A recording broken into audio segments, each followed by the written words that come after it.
CTV News, Vancouver Island Report.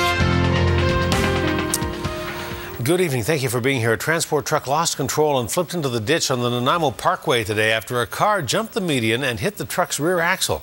Police and firefighters and paramedics rushed to the scene, and when they got there, they found the small car badly damaged, and they feared the worst.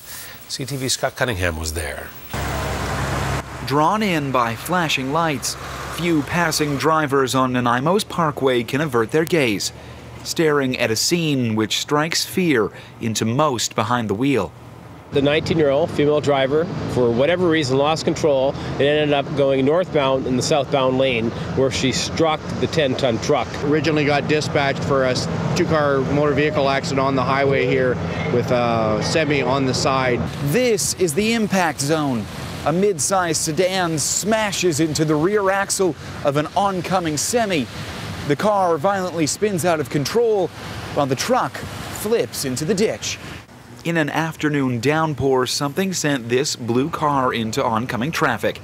Its front end telling the tale of a horrific crash, gnarled metal, and an overturned truck. But this collision is not being called tragic or upsetting. First responders are calling it the opposite. This was very fortunate. Both drivers are extremely lucky. What they found miraculously was that the driver and the passenger in the small Pontiac were not injured hardly in any way. Seatbelts most likely saved the lives of the two young girls in the sedan. Both were taken to hospital as a precaution but had no real injuries. The driver of the truck is shaken up. Yeah, it's an eye-opener. But he will leave with no lasting effects, aside from a possible new outlook on life. Are you happy to be alive? Yeah, of course. Get to home, see my little girl.